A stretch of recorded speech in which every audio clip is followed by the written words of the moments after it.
Hello everyone, thanks for tuning in. In late November, we left behind the snowy landscape of Edmonton and flew to Comox, BC, a place where the climate is a little kinder at this time of year. After finding our gate, we confirmed our plane had arrived, which was reassuring on this snowy day. While we waited to board, we observed the crews cleaning snow from the runways. The town of Comox is located in the Strait of Georgia on the eastern coast of Vancouver Island, British Columbia. In November, while Edmonton is enveloped in a frigid winter chill, Comox, BC boasts a mild and temperate climate, making it the perfect destination to escape the cold and enjoy the region's stunning natural beauty and attractions. In this video, we will stroll through downtown Comox, enjoying the harbor and the town streets with its local shops and restaurants. After that, we will hike the trails at Seal Bay Nature Park with its mix of coastal forests, wetlands, and ocean beaches. We then take in the exhibits at the Courtenay and District Museum, which showcases the rich history and heritage of the Comox Valley and surrounding areas. Finally, we conclude our journey at Nymph Falls Nature Park, named after the beautiful Nymph Falls, where the Puntledge River cascades over the rocks. However, before we could do all that, we needed to have our plane de-iced to remove the ice and snow before takeoff.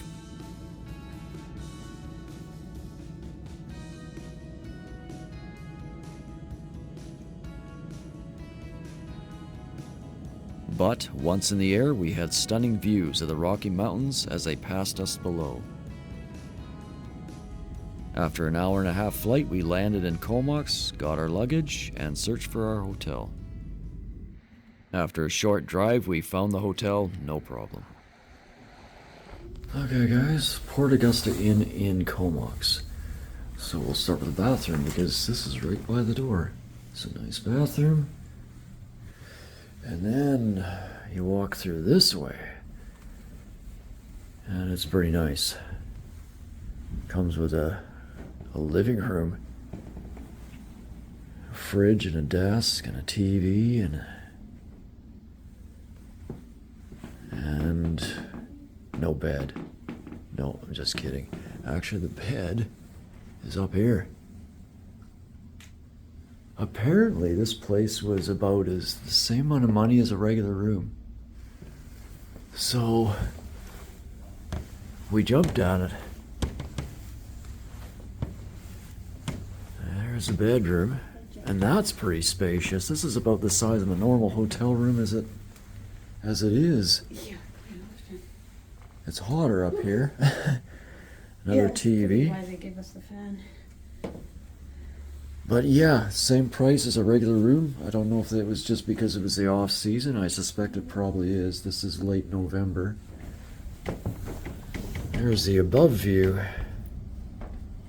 Pretty nice. So as you've seen when we took off from Edmonton, it was a lot of snow. In Comox, it is raining. 8 degrees. I would rather the rain. But it'd be nice to see some sun. Apparently tomorrow, maybe. The highlight of the hotel was the sushi, which we enjoyed so much that we dined at the restaurant 3 times during our week-long stay. We decided to take a quick evening walk around town, despite the light rain that day. Our first discovery was a holly plant, which are quite rare where we're from. I've seen more plastic ones than real, so this was a treat. After this, we were off to the harbor to see what we could discover. Sounds like a bunch of cowbells. Yeah, it's almost reminiscent to that trip. Yeah. In Wilmore. Yeah. Yeah, true. Yeah, the evening. What is that? Something's down there, eh?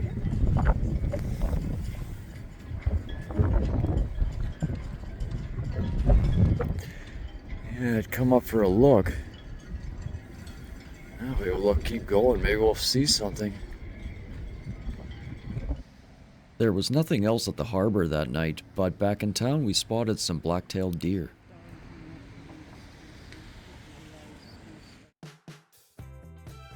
As the day wound down, we found ourselves at the aforementioned sushi restaurant, where the variety of dishes provided a great way to end our first day in Comox. とても美味しいでしたよ。素晴らしい。The next day, we visited the harbor again, taking in the scenic views of the area. For this morning, the temperature was 8 degrees Celsius with sunshine.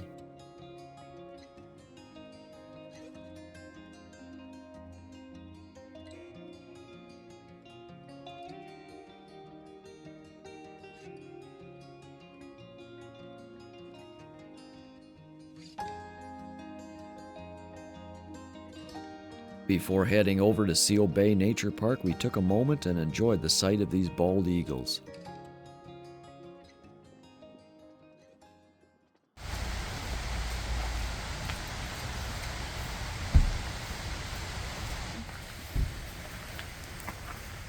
So guys, we're either gonna go here or here or here. We're not sure.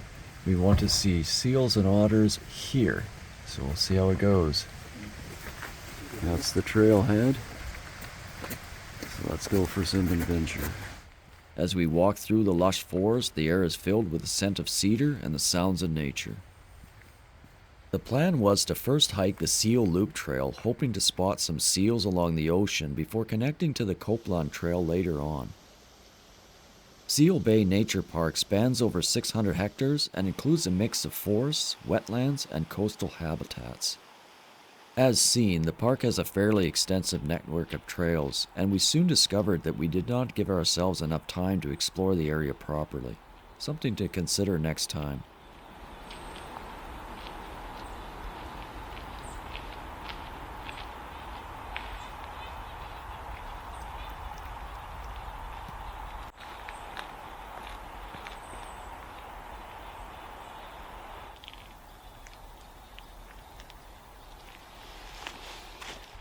After about a kilometer, we made our way down the banks to the ocean front.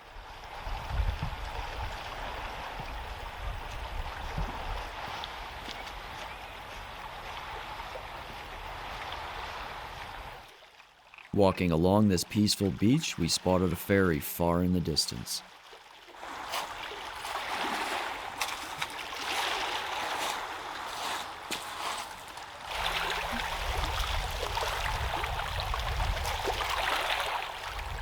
At last, we spotted two seals that seemed curious about us, trying to figure out what we were doing in their area. Perhaps we smelled different to them, being from the prairies. We then witnessed this bird trying to swallow a fish that was clearly too big. It eventually got it down, but it did take a while. Maybe done eating for the day now. Yeah. After that, we made our way back from the ocean and into the forest. During the hike, we discovered that the trails varied in difficulty, featuring uneven terrain and slippery sections, particularly near the ocean and cliff areas. We also found that areas with dense forests and water bodies can decrease the temperature by quite a bit here on the island, so make sure you dress properly and have the proper footwear.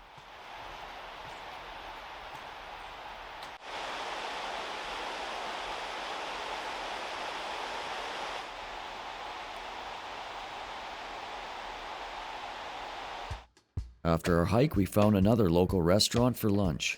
Most of the restaurants here have fresh local ingredients, which we truly appreciated.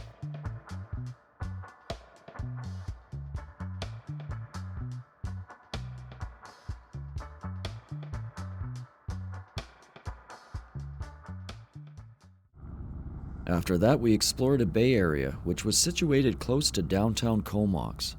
I believe this area is called Baybrook Nature Park, which is part of a larger network of parks in Comox Valley, known for their forests, wetlands, and coastal areas.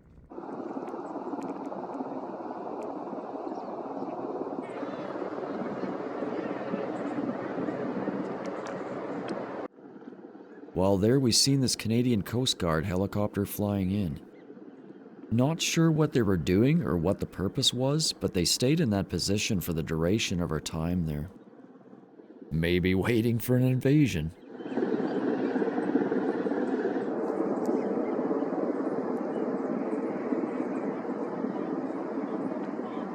The one thing I've discovered on the BC coast is that women here enjoy swimming in the cold winter waters. Why?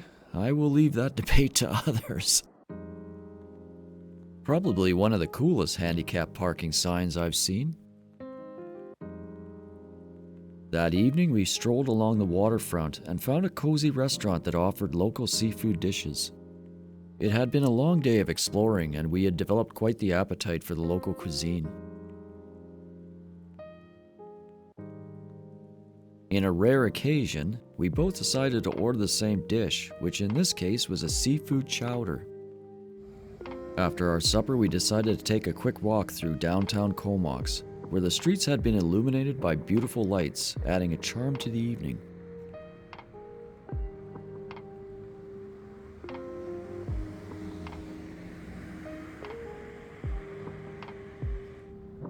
This business entrance was illuminated by a light reminiscent of those found on lighthouses.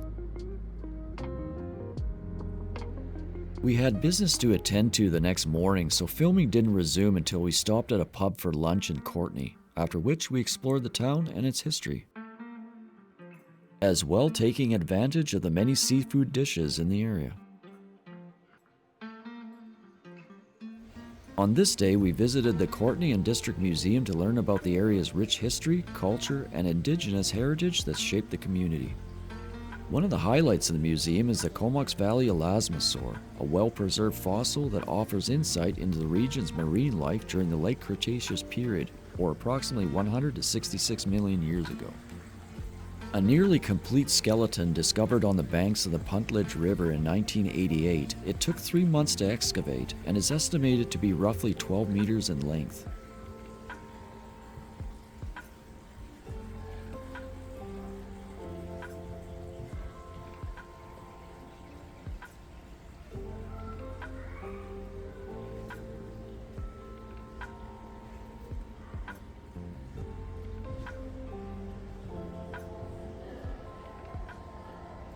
This is a Dumbo octopus, a species that currently lives at ocean depths of 200 to 3,000 meters. I believe this contains fossilized coral. And this is a vampire squid, currently swimming happily at ocean depths of 600 to 900 meters. Despite its name, it does not suck blood. Instead, it uses its filaments like a fishing line.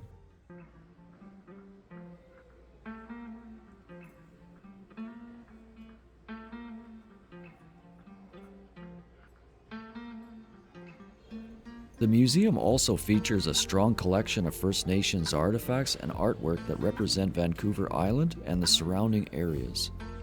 Filming was restricted in certain sections here, but hopefully this gives you a good idea of the collection.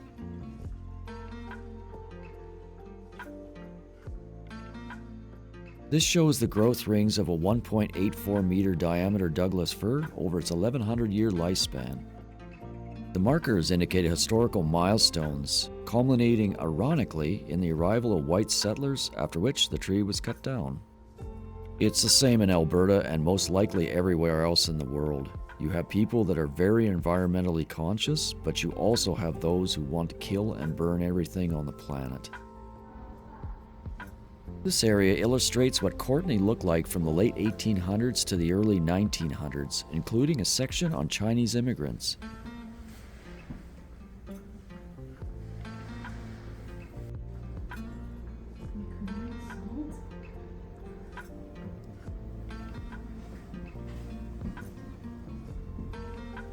An interesting collection of old clocks, but for me, one in particular. The one with the Sphinx on top. I've only seen one other in my life, and that was at a relative's house. I remember it had stopped working, but they kept it out nonetheless. It was quite unique.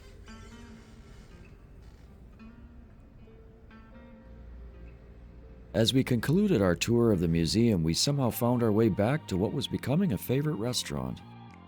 They were pretty busy that day, so they put us in this section, which was beautifully decorated. We had the place to ourselves for a short time, but even this section filled up as the evening went on. On this evening, I had the tonkatsu, which was very good and a nice change. Our final day began with a peaceful morning walk around Comox Harbor. About a week before our arrival, a cyclone passed through this area, which is likely why we're seeing this sailboat washed ashore. The bay is a long way out, so it blew in for some distance.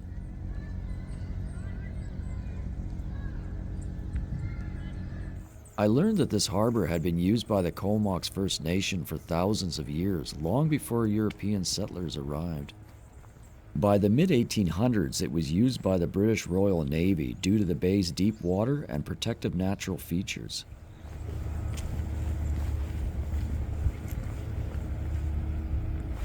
I wonder how much that costs for dock and Yeah, there'd be the cost of maintenance on your boat, and I don't know if they have to license them here or not, plus your docking fees. You'd have to have some money. I'd rather have a friend that had a boat. Let him worry about all that stuff. I'll just stick to my kayak and surfboards and windsurfing and such. The seal. There we go, harbor seal. No doubt the reason for the unusual water disturbance the other evening. Once we passed the harbor area, the promenade provided an unobstructed view of the bay. And we had our old friend tagging along.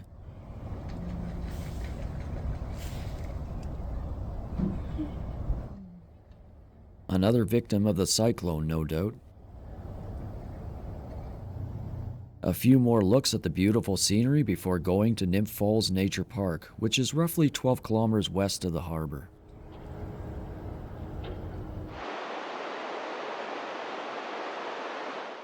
We primarily followed the yellow route along the Puntledge River, with the trail leading us through stunning forests, accompanied by the sound of rushing rapids nearby. Here, nature's beauty takes center stage, but as you can see, it also has its dangers that one must be aware of when near a fast-flowing river. Starting off from the trailhead, we had a beautiful mist hovering within the trees. I believe it was about 6 degrees Celsius on this morning. And as mentioned before, the wet air, dense forests, and nearby water bodies significantly decreases the temperature on the island. So make sure you are appropriately prepared when hiking in these areas. The trails within the park also have uneven terrain and slippery sections that you need to be aware of, especially near the river. At last we made it to the river itself and the park's namesake.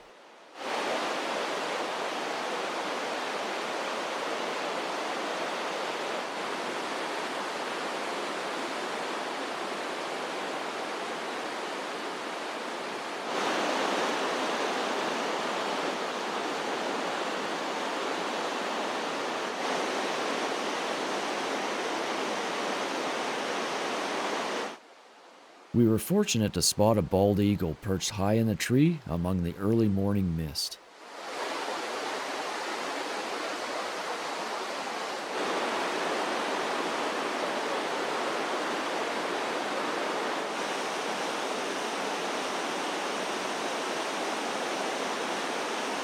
While it's said that the falls are most beautiful in spring, I was still impressed by what I've seen here late in November. A very wise statement from the environmentalist John Muir. You're supposed to walk. what? You're supposed to walk. Okay. And after some walking, we found this fascinating tree. Next, we continued along the trail to see what other beautiful scenes of nature we could discover.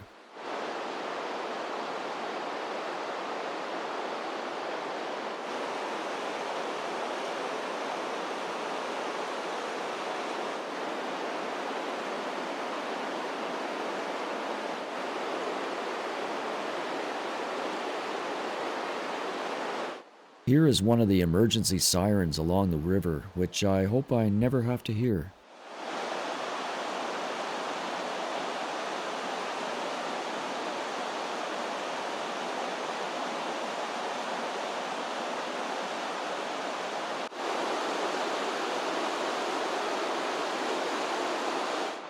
Further up the trail, we found this unique picnic table with some interesting carvings.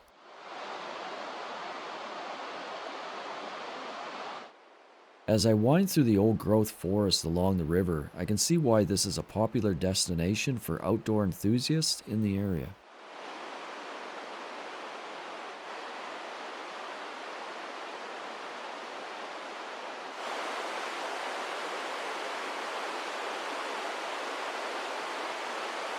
I'm actually quite the fan of moss, and there is no shortage of it here. We also found this unique frost forming on the leaf litter. They're called frost flowers, which form when the temperature drops rapidly and are a unique phenomenon found in colder regions of Vancouver Island.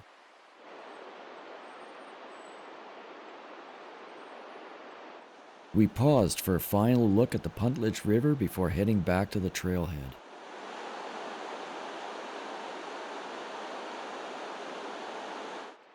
We then took the Midline Trail, which is, I know you'll be shocked, located midway through the park.